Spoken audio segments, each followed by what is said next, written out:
Hey guys, welcome back to my channel. Today is Monday and I'm here with lecture Monday and crops अभी ख़त्म नहीं हुआ है. अब तो बड़े बड़े मेजर क्रॉप्स आने वाले हैं. तो आज का क्रॉप है potato, that is Solanum tuberosum. तो आलू तो सब खाता है, तो आज आलू के बारे में जानने में मज़ा आना चाहिए. तो आलू क्योंकि सब खाते हैं, हर सब्ज़ी के साथ मिक्स हो जाता है, तो इसको बोलते हैं किंग ऑफ वेजिटेबल्स.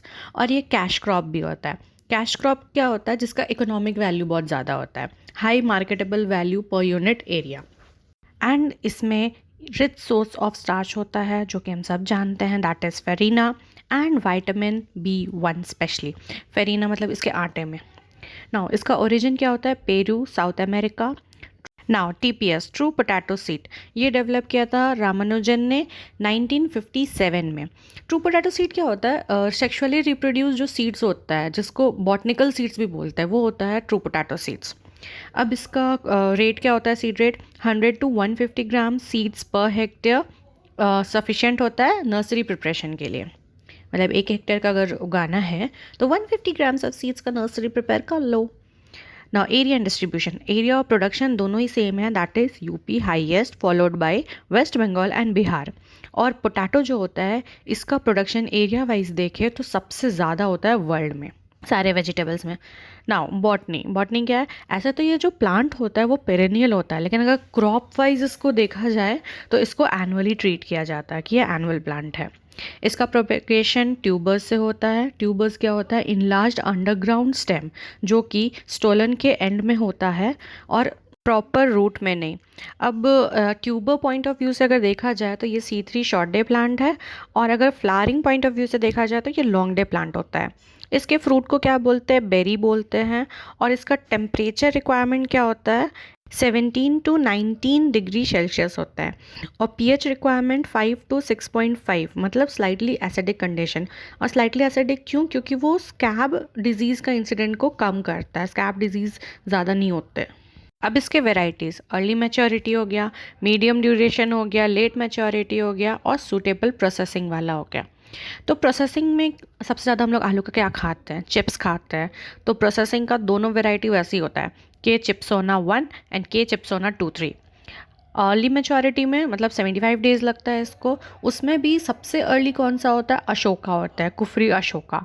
उसके अलावा है चंद्रमुखी, ज्योति, अलंकार, लवकार, नवताल. सर नाम सुन के लग रहा है कि एंशियंट हिस्ट्री, अर्ली हिस्ट्री का सारा टाइम का नाम सब है, तो उसी हिसाब से अर्ली मैच्योरिटी भी है. नाउ मीडियम ड्यूरेशन वाला शीतमान, चमत्कार, बादशाह हो गया. शीतमान जो है वो फ्रॉस्ट रेजिस्टेंट होता है. ये हम लोग पहले भी क्रॉप्स में देख चुके हैं, ये इसी टाइप का नाम रहता है, फ्रॉस्ट रेजिस्टेंट वैरायटी का. उसके बाद लेट मैच्योरिटी में देवा और सिंदूरी हो गया. शादी लेट से करना चाहिए, सिंदूर लेट से लगाना चाहिए. देवा.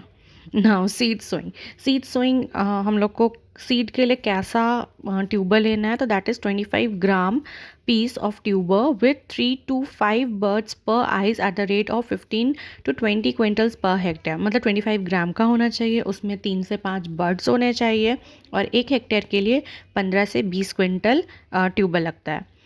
और हायर ईल्ड चाहिए तो 20 to 25 क्विंटल पर हेक्टेयर ले लो फॉर 15 ग्राम पर सीड्स. अब स्पेसिंग क्या होता है? 45 to 60 इंटू 15 to 20 सेंटीमीटर्स हो गया. नेक्स्ट होता है सीड प्लॉट टेक्निक, SPT. इसको डेवलप किया था पुष्कर नाथ अटाल ने इन 1967 में. ये डिजीज़ फ्री यानी कि वायरस फ्री सीड्स डेवलप करने का एक टेक्निक है, खास करके northern plains of the country में. इसमें हम लोग क्या करते हैं कि हेल्दी सीड्स को ग्रो कराते हैं अक्टूबर में, एंड देन उसका हल्स मतलब टॉप अपर पार्ट को हम लोग रिमूव कर देते हैं मिड जनवरी में, एंड देन ट्यूबर को ग्रो करने देते हैं अंडरग्राउंड ही मैच्योरिटी तक. नाउ नेक्स्ट है तुम्हारा ट्रू पोटैटो सीड्स. हम लोग देखें, ये होता है sexual reproduction in potato given by Ramanujan in 1957 में TPS, और 10 साल के बाद SPT. इसमें क्या होता है कि TPS में हम लोग नर्सरी सो करते हैं, नर्सरी बनाते हैं, और उसको फिर हम लोग फील्ड्स में ट्रांसप्लांट कर देते हैं. तो नर्सरी का ही वो सीड रेट था 100 to 150 ग्राम्स पर हेक्टेयर के लिए. Now disease free potato seeds हम लोग क्यों बनाते हैं? ताकि जो नया एरिया में कल्टीवेशन अगर हम लोग कर रहे हैं तो आसपास के एरिया में जो डिजीज़ है वो वापस से हमारे नए वाले एरिया में ना हो जाए. कॉस्ट ऑफ कल्टीवेशन क्या होता है? TPS सिस्टम में cost of cultivation traditional system से काफ़ी कम हो जाता है. और इसका वही seed rate 100 to 150 grams seeds per hectare nursery में, और नर्सरी साइज़ क्या होता है 75 मीटर स्क्वायर सफिशिएंट होता है। Now disorders black heart, hollow heart and chilling injury. Black heart में क्या होता है कि ऑक्सीजन की कमी से हो जाता है, स्टोरेज एरिया का ऑक्सीजन कम होगा तो उससे इंटरनल टिश्यूज़ ब्रेक डाउन कर जाते हैं एंड ब्लैक हो जाता है।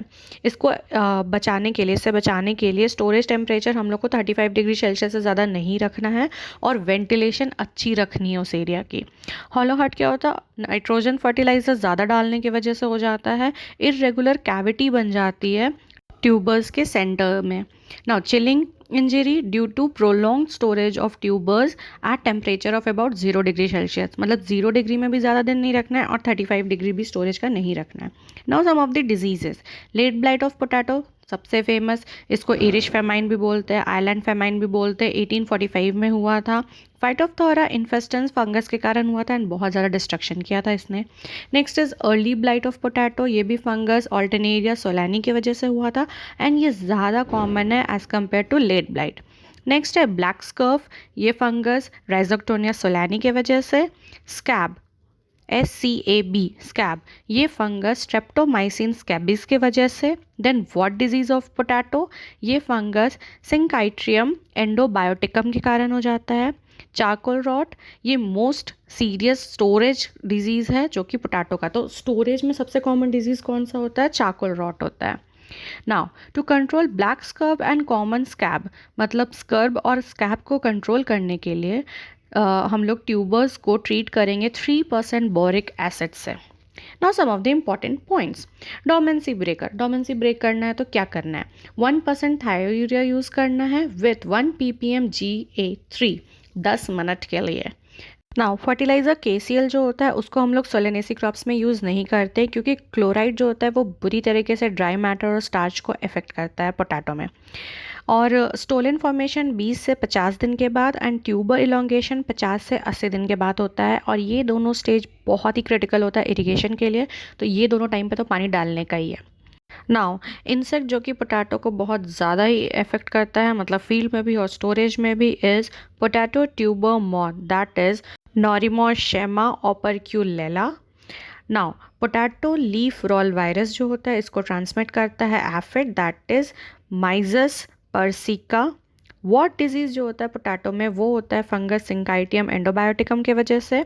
डोमेस्टिक क्वारंटाइन हम लोग पोटैटो के लिए अडॉप्ट करते हैं, क्यों, क्योंकि दार्जिलिंग और नीलगिरी हिल्स में ऐसे डिजीज़ेज है जो हम नहीं चाहते कि ज़्यादा फैल जाए, तो हम लोग planting material from Darjeeling, that is West Bengal side में, उसको अवॉइड करते हैं ताकि हम लोग वॉट डिजीज़ को कंट्रोल कर सके।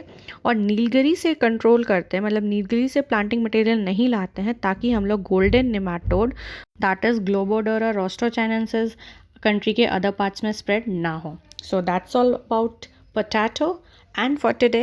I hope you like the video. Please hit the like button, share it, and don't forget to subscribe my channel. I'll again come up. Till that, take care. Bye bye.